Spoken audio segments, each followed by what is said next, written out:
warahmatullahi wabarakatuh. Alhamdulillahi rabbil alamin. Wabihi nasta'in ala umuri dunya waddin.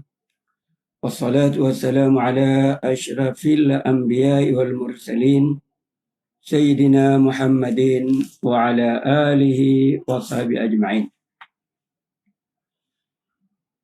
Para penonton yang dirahmati Allah, sama-sama kita memanjatkan syukur kepada Allah Subhanahu wa taala kerana dengan limpah dan kurnianya kita dipertemukan sekali lagi di alam maya untuk memperkatakan sesuatu yang berkaitan dengan kehidupan kita sebagai seorang mukmin. Kita sedang berada di hari yang keempat bulan Syawal.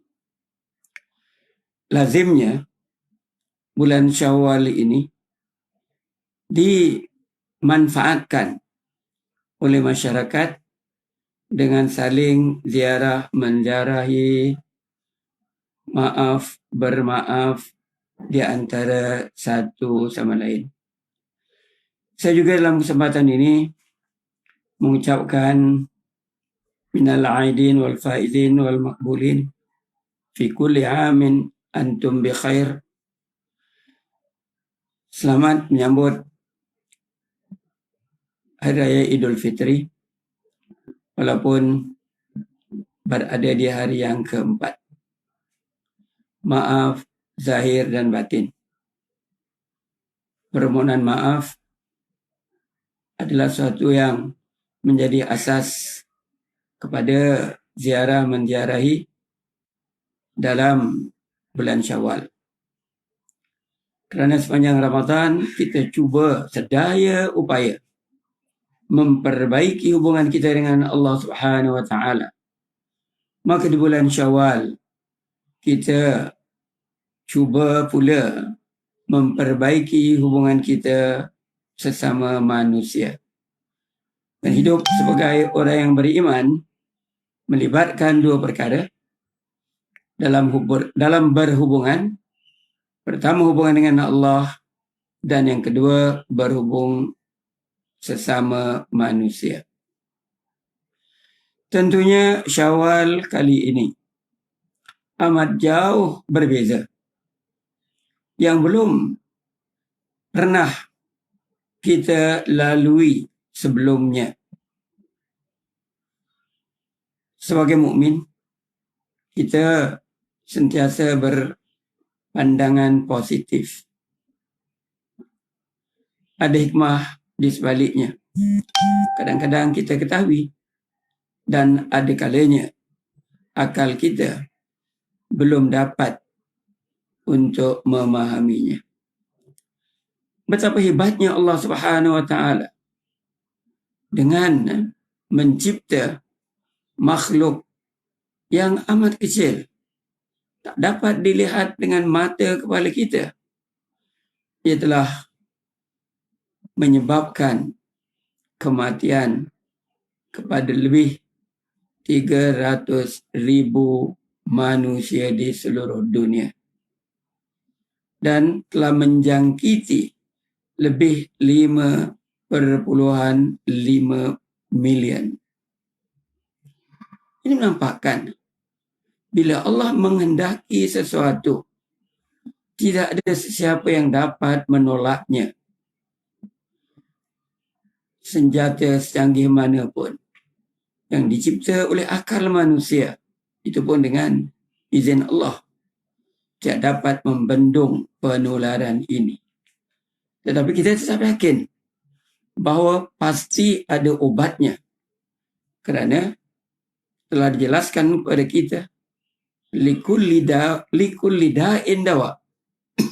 Bermaksud, setiap penyakit ada penawarnya, iaitu ada ubatnya.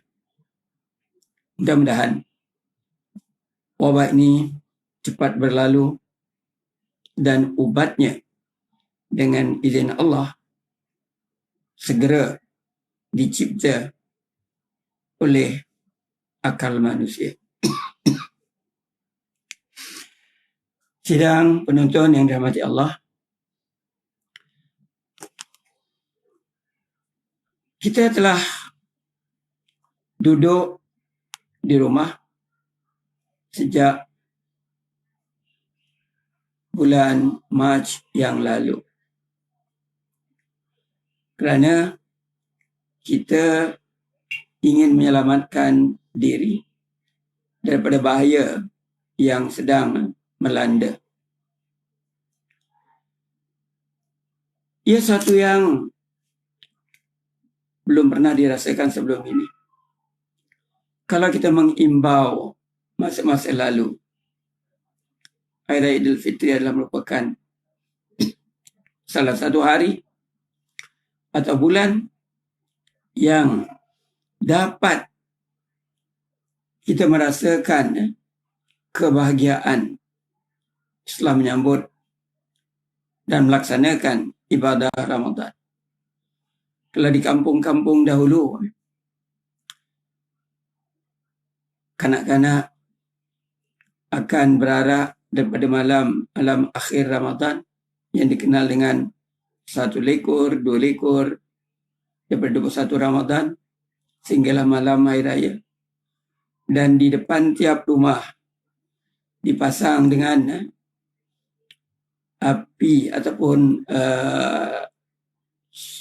menghidupkan api dengan minyak tanah dan digunakan sumbu dipasang sama di depan rumah atau di keliling rumah untuk melahirkan kemeriahan tersebut. Itu tak akan dapat dirasakan oleh anak-anak hari ini dan anak-anak generasi akan datang kerana keadaan Singapura cepat berubah.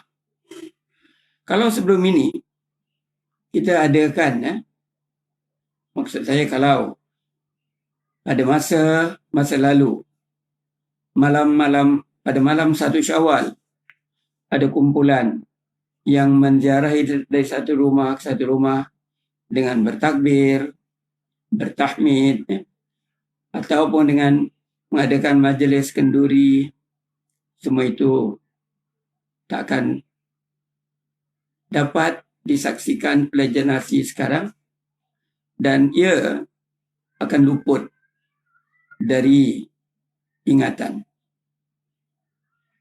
Kemudian bila semua kita tinggal di flat, maka biasanya ada kumpulan-kumpulan yang mengadakan takbir pada malam Hari Raya di bawah kolong blok yang tertentu dan dihadiri oleh masyarakat sekitar. Ditukar daripada rumah ke rumah kepada satu tempat yang menjadi tumpuan dan didatangi oleh ramai penduduk-penduduk sekitar. Itu pun tahun ini kita tidak berpeluang. Semua ini menjadikan kita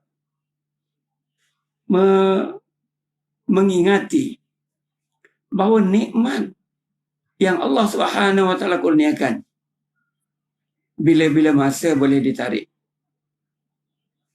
Dan nikmat itu adalah yang dipinjamkan Allah kepada kita. Mudah-mudahan nikmat kita berkumpul, nikmat kita saling menziarahi, hendaklah kita doakan bersama dapat dikekalkan pada tahun-tahun yang mendatang. Walaupun WHO, World Health Organization, mengatakan bahawa COVID-19 ini satu kuman yang akan berkekalan lama di kalangan kehidupan manusia. Kerana ia merupakan satu virus yang baru, satu virus yang jarang-jarang berlaku. Tapi kita, hamba Allah yang positif, kita yakin tiap penyakit ada ubatnya. Mudah-mudahan ia akan berlalu. Jadi kembali kita merayakan Idul Fitri yang bertujuan melahirkan kegembiraan kita kerana berjaya melaksanakan ibadah puasa. Dan kita mengambil peluang ini untuk mendekatkan, merapatkan lagi hubungan kita sesama manusia. Hanya terdengar sayup-sayup suara yang sumbang mengatakan ziarah menziarahi ini adalah adat. Ini bukan perintah agama. Saya amat kecewa dengan kata-kata seperti ini. Ini bertentangan dengan firman Allah Subhanahu wa taala yang berbunyi, A'udzubillahi minasyaitonirrajim, wa ma khalaqtul jinna wal insa illa liya'budun. Yang bermaksud, tidak aku ciptakan jin dan juga tidak aku ciptakan manusia melainkan untuk beribadat kepadaku. Jadi, kalau dikatakan ziarah menziarah itu sebagai satu adat, ia tidak dapat memenuhi apa yang Allah sebutkan dalam Al-Quran. Kita diciptakan untuk melaksanakan ibadah, untuk mengabdi diri kepada Allah. Jadi pengabdian diri kepada Allah boleh dilakukan dengan berbagai cara. Antaranya dengan kita menghidupkan sunnah. Antaranya kita merapatkan hubungan sesama saudara mara, teman dan tawalan. Ini adalah merupakan sebagai satu ibadah. Mungkin ada yang mengatakan demikian untuk menyokong social distancing ataupun jarakan yang selamat. Kita menyokong usaha untuk jarak selamat. Letakkan diri kita di tempat jarak yang selamat. Kerana kita perlu menyelamatkan diri. Walaupun tujuan ziarah itu baik, tetapi kalau boleh menimbulkan masalah, maka kita tidak melakukan ziarah itu. Walaupun niatnya baik. So dalam sebuah hadis Rasulullah sallallahu alaihi wasallam mengingatkan kita, darul mafasid khairun min jalbil masalih. Yang bermaksud menolak keburukan adalah lebih baik daripada mencari kebaikan. Bermaksud, kalau dengan ziarah menziarah itu kita mencari melakukan kebaikan, dan dengan melakukan kebaikan itu dikhawatiri boleh membawa kepada keburukan, maka lebih baiklah kita tinggalkan ziarah menziarahi. Artinya kita meninggalkan suatu yang sunnah. Ziarah menziarah ini adalah sunnah hukumnya. Bukan ia sebagai adat. Adalah satu keceluparan mulut. Kalau mengatakan ia sebagai satu adat, semasa kita menziarahi saudara mara kita, teman, sahabat andai kita, di sepanjang atau di dalam bulan Syawal ini ataupun di bulan-bulan yang lain. Kerana apa yang kita lakukan tak dapat kita elakkan daripada dihubung kaitkan dengan ibadat. Selagi niat kita melakukan sesuatu itu baik, kerana Rasulullah mengajar kita, innamal a'malu binniyat. Sungguhnya amalan kita dinilai berdasarkan niat kita. Dan kita lakukan mengikut syariat. Bila kita ziarah, tentulah kita mengikut syariat. Cara kita berpakaian, cara kita agaknya bertutur, itu mengikut syariat. Berarti jangan sampai melakukan perkara-perkara yang membawa kepada dosa. Dan yang ketiga, kita lakukan dengan ikhlas. Jadi ziarah dari sudut ia sebagai satu ibadat amat jelas. Itulah yang saya katakan tadi. Saya merasa agak kecewa kalau ada saudara-saudara Sumbang mengatakan tak perlulah ziarah kerana dia adalah adat. Ini adalah merupakan kedangkalan dalam mengaitkan sesuatu perbuatan dengan ibadat. Kalau kita lihat kepada sebuah hadis Rasulullah sallallahu alaihi wasallam, bagi dia menyebutkan silul arham, hendaklah kamu menghubungkan silaturahim. Hendaklah menghubungkan silaturahim. Di samping ia sebagai ibadah, secara umum berdasarkan kepada hadis Rasul, ia juga adalah bertujuan untuk merapatkan hubungan silaturahmi. Tapi sekarang, kerana halangan-halangan yang ada, kita bersikap kreatif dengan adanya teknologi moden. Kita gunakan Zoom atau apa sajalah.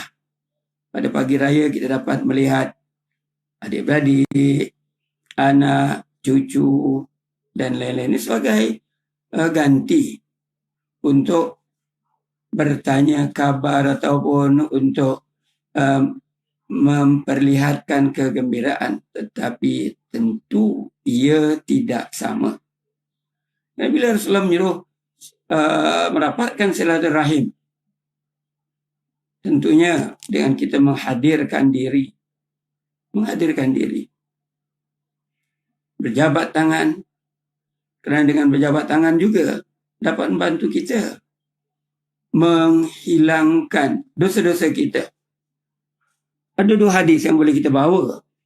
Pertama, yang diriwayatkan oleh Imam Muhammad dan Imam Abu Daud. Ma min muslimaini yaltaqiyani fayatasafahani illa ghufira lahuma qabla ayyatafarraqa.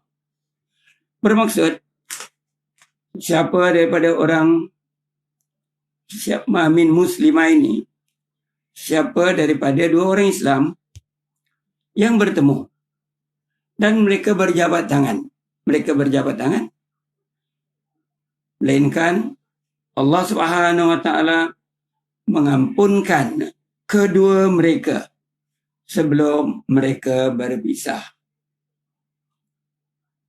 Dan hadis yang kedua diriwayatkan oleh Al-Bazzar dan di sini disahkan oleh Imam Al-Albani. Hadis itu berbunyi, wa innal muslim idza safaha akhahu tahatat khatayahuma kama yatahatu waraqus syajar. Bermaksud, sungguhnya seorang muslim jika dia berjabat tangan saudara Islamnya, bila-bila dia ziarah, dia berjumpa, dia gembira dengan hati yang ikhlas, mereka berjabat tangan, maka berguguranlah dosa-dosa di antara mereka seperti gugurnya daun-daun dari pokok. Pentingnya hubungan silaturahmi. Tapi kita telah disekat oleh virus yang dicipta Allah Subhanahu wa taala, sehingga kita bertemu pun kita takut untuk berjabat tangan. Jadi kalau kita telah bersedia, maksudnya kita telah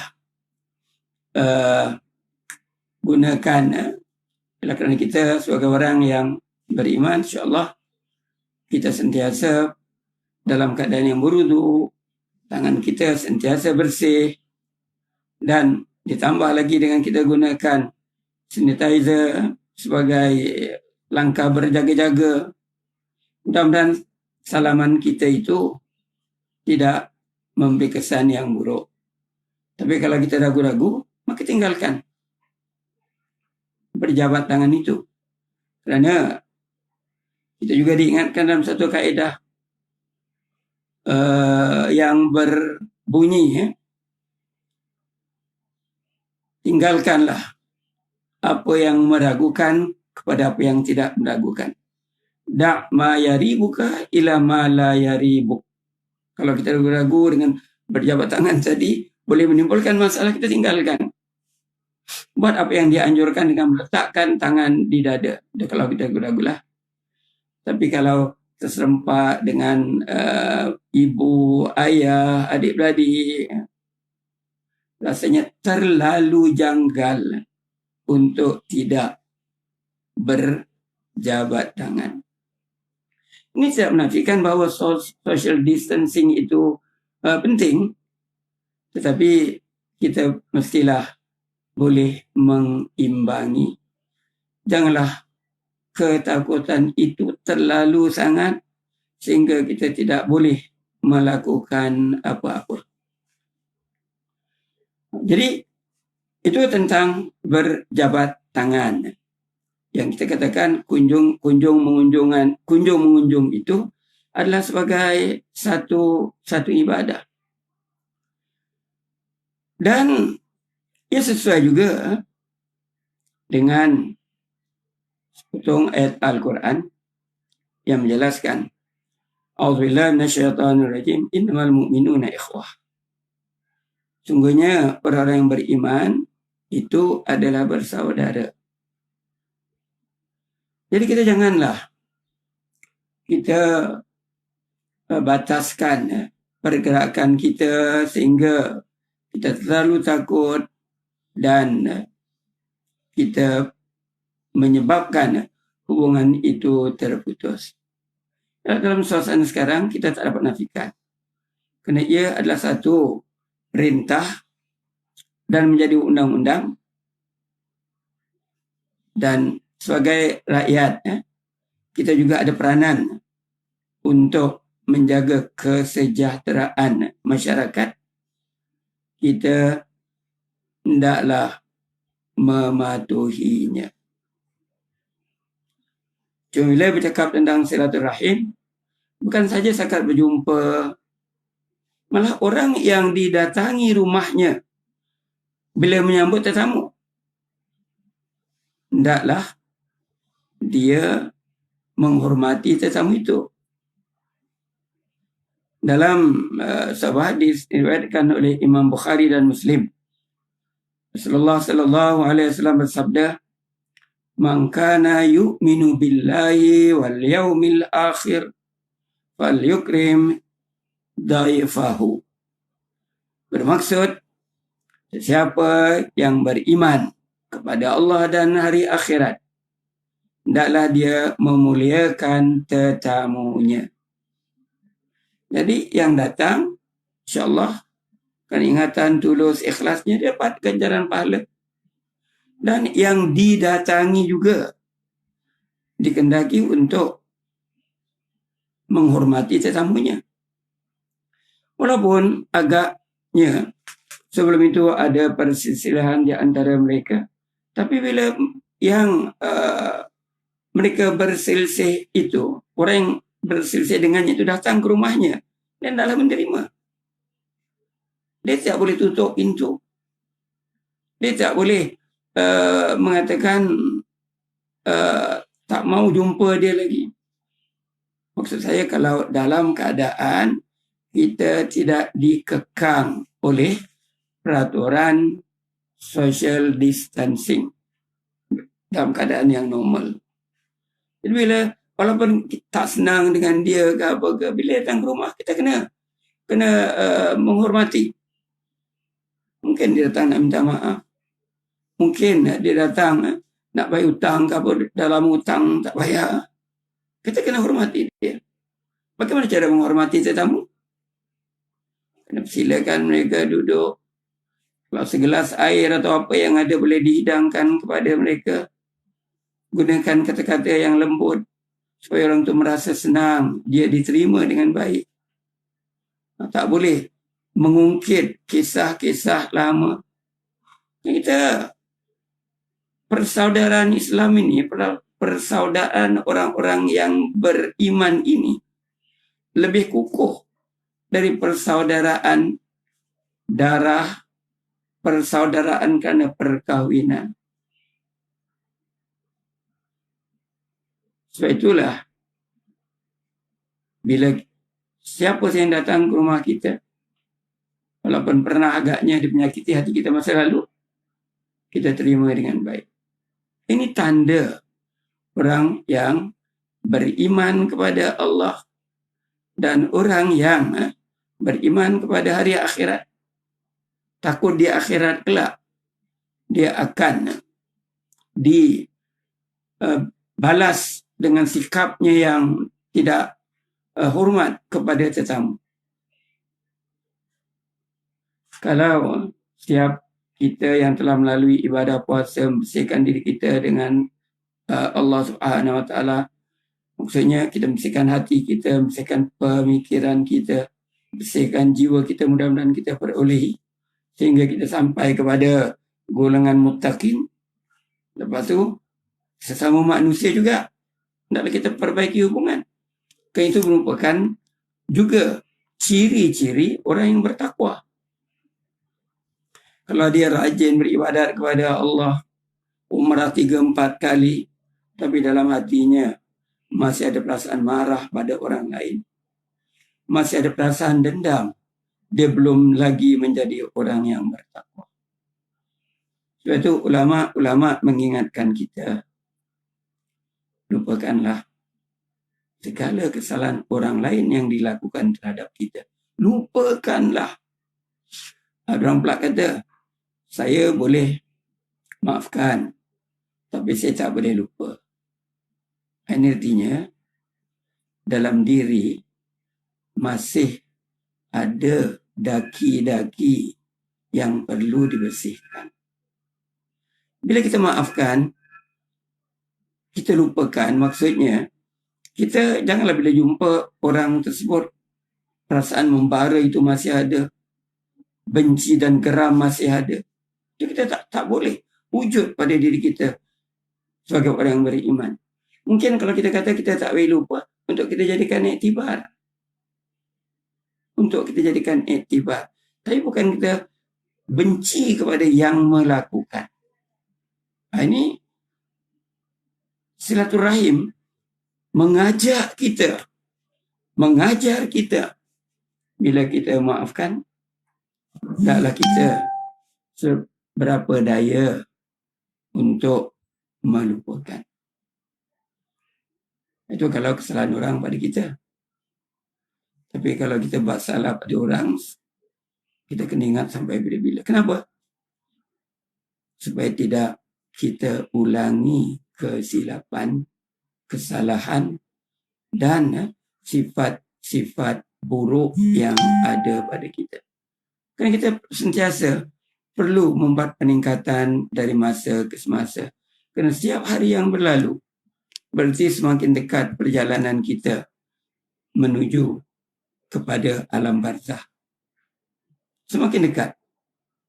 Dan ini bukan berdasarkan umur.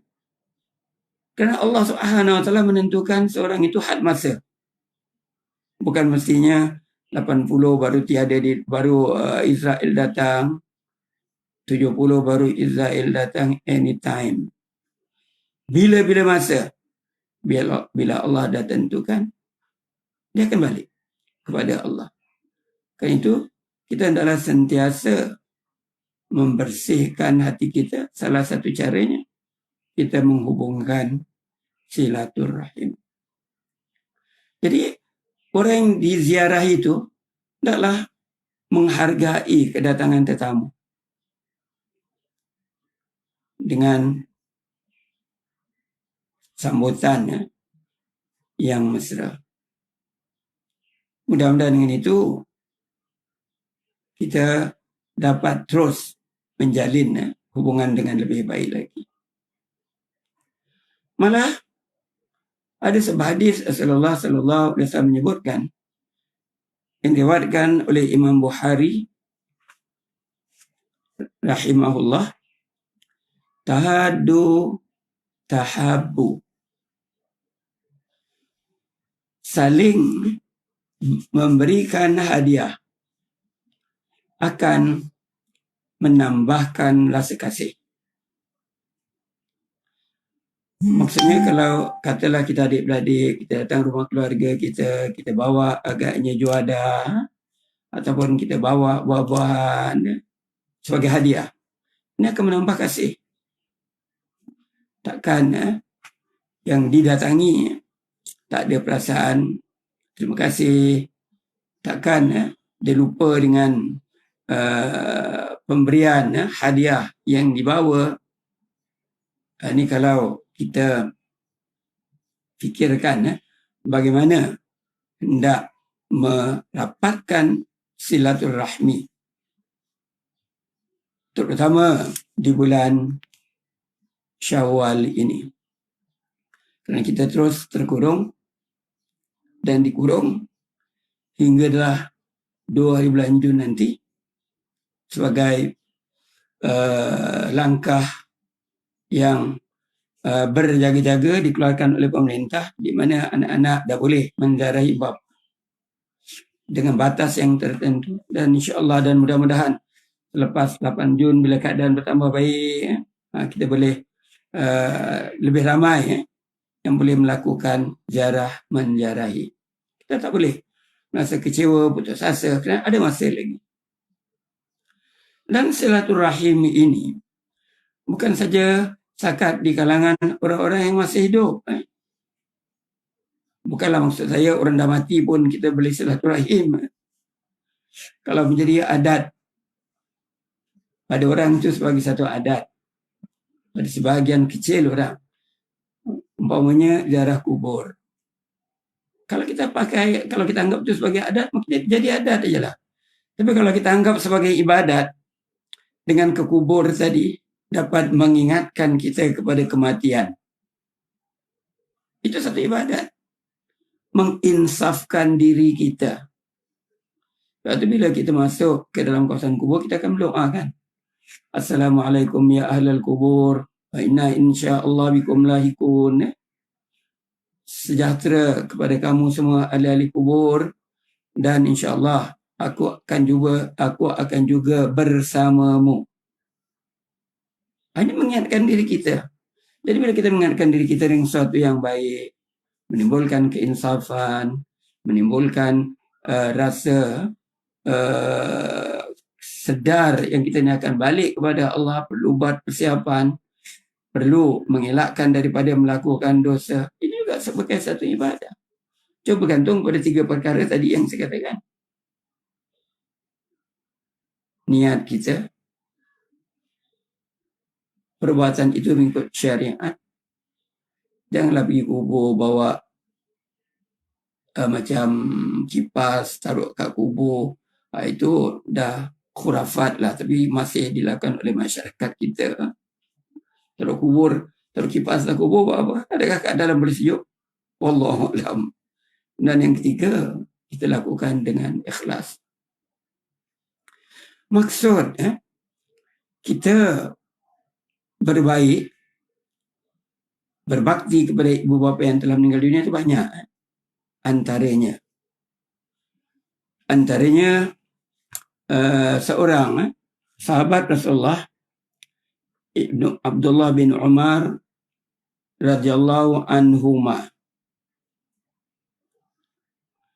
Dia diriwayatkan oleh Imam Muslim rahimahullah, mengatakan bahawa, saya bawakan maksudnya, bahawa sebaik-baik inna abarral birri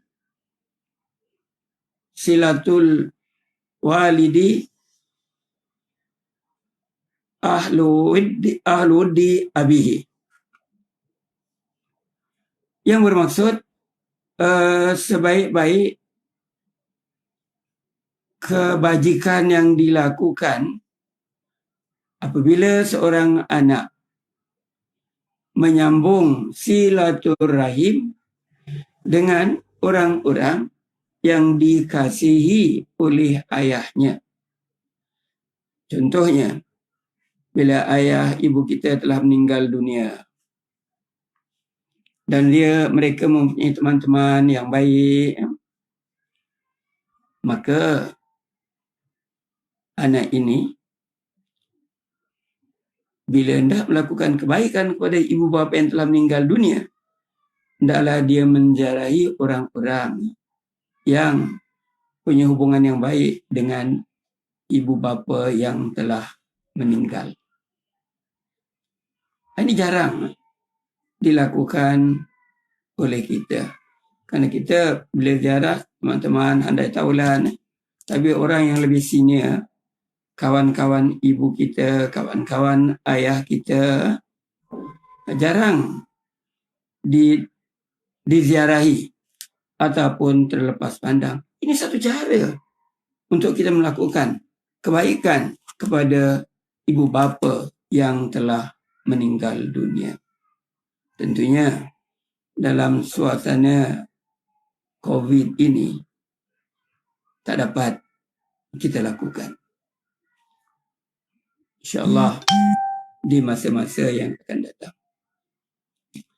Juga perlu diingat bahawa kedatangan kita itu bukan sakat merapatkan hubungan silaturahmi. Sebagai manusia, kita terdedah untuk melakukan kesilapan. Kita punya kekurangan dan kadang-kadang keterlanjuran. Kita jangan mengaku yang kita ini perfect.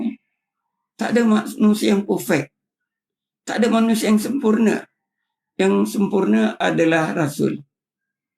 Rasulullah SAW adalah maksum.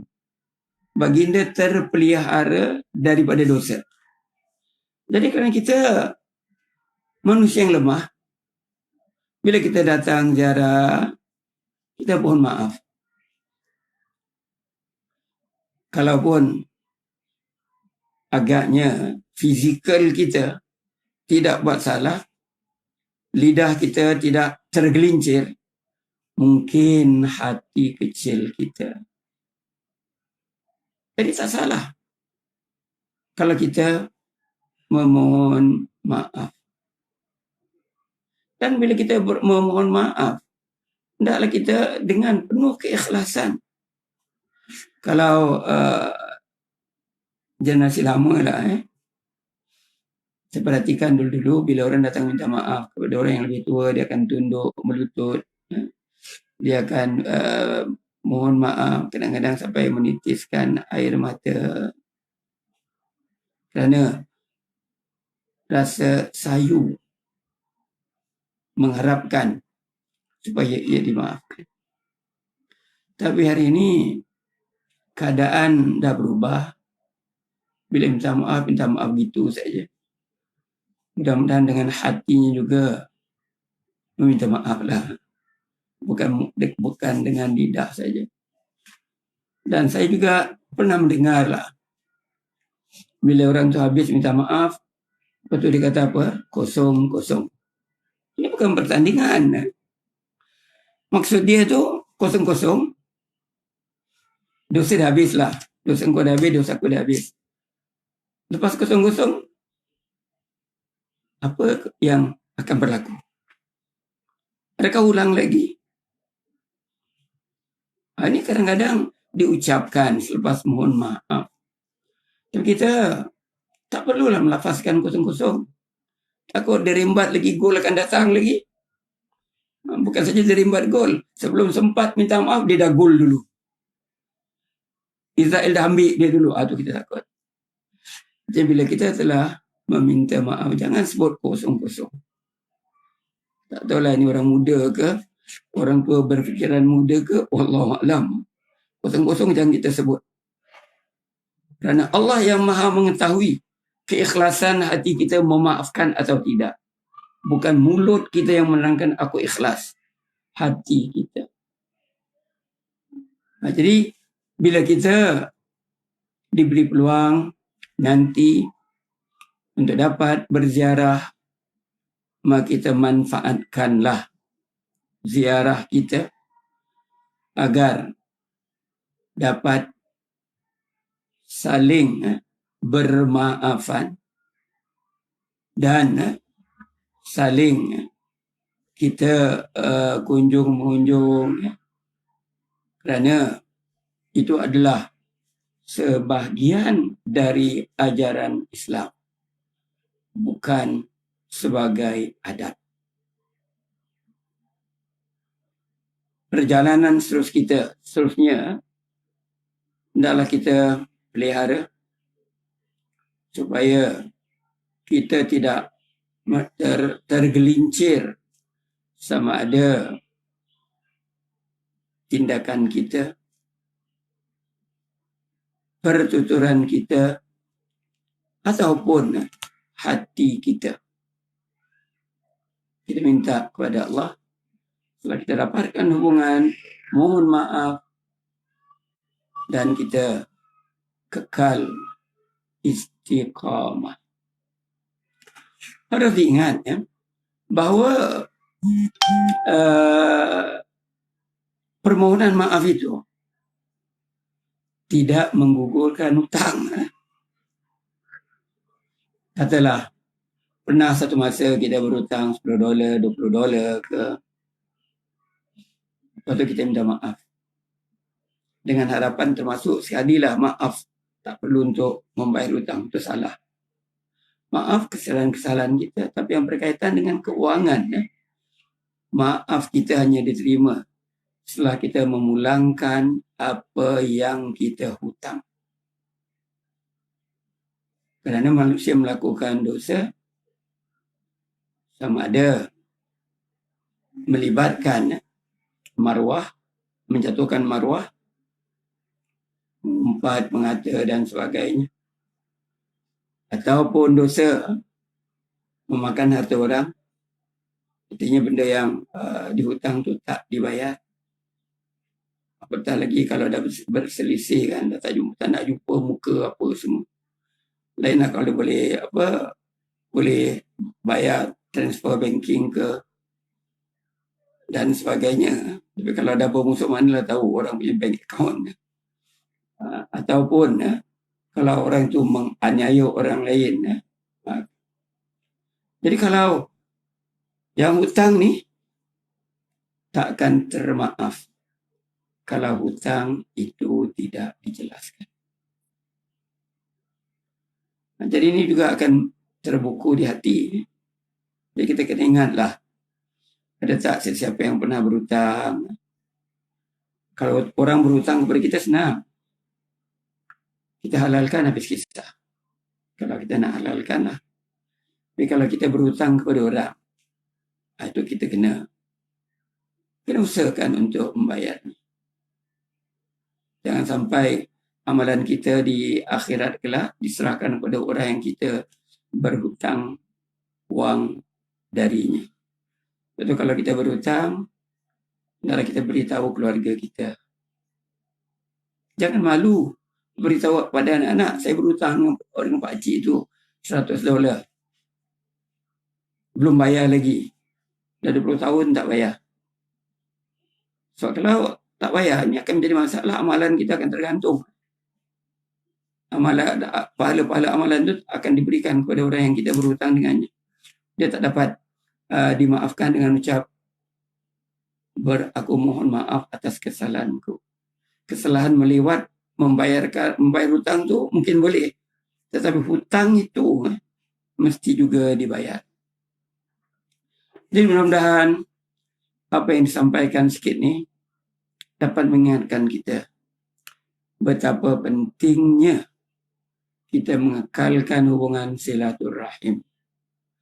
Betapa perlunya tuan rumah melayan dengan baik tetamu yang datang. Yang bertamu mestilah juga faham adat bertamu tu macam mana. Jangan mentang-mentang tuan rumah kata buatlah macam rumah sendiri, lepas tu dia round satu rumah semua. Ini dah bertentangan dengan adab untuk menziarahi sesama kita pada hari raya ini. Maka hendaklah dengan hati yang bersih kita saling memaafkan. Hablum minan nas. Artinya tali hubungan sesama manusia perlu dieratkan bila mana hati kita bersih. Tak ada wasangka, prasangka, negative thinking dan sebagainya. Dia adalah saudara seiman dengan kita. Adalah kita sangka baik kepadanya. Walaupun datang ke telinga kita mengatakan dia ni mengumpat kau, kita kena pastikan dulu. Kalau betul dia mengumpat, maafkan saja. Tak ada kesan kepada diri kita. Tak ada kesan langsung. Dengan memaafkan itu menggambarkan hati yang baik, hati yang sesuai dengan sifat seorang yang beriman. Maka itu saja yang dapat disampaikan pada pagi ini. Mudah-mudahan kita dapat terus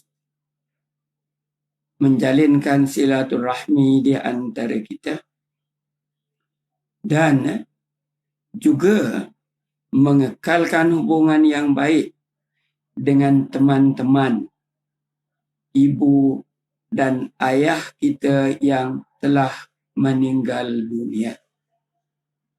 Kerana itu akan menggembirakan orang yang kita datangi dan insya-Allah itu adalah sebaik-baik kebaikan yang kita berikan kepada orang tua kita yang telah meninggal dunia.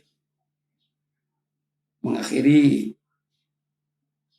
tazkirah pagi ini, saya mohon maaf jika terdapat kelemahan, kekurangan, kesilapan yang dilakukan, yang diungkapkan sepanjang kuliah-kuliah ini dan kuliah-kuliah yang lalu. Sebagai manusia yang lemah, tentu kita banyak sekali kekurangan. Wabillahi taufiq wal hidayah. Assalamualaikum warahmatullahi wabarakatuh.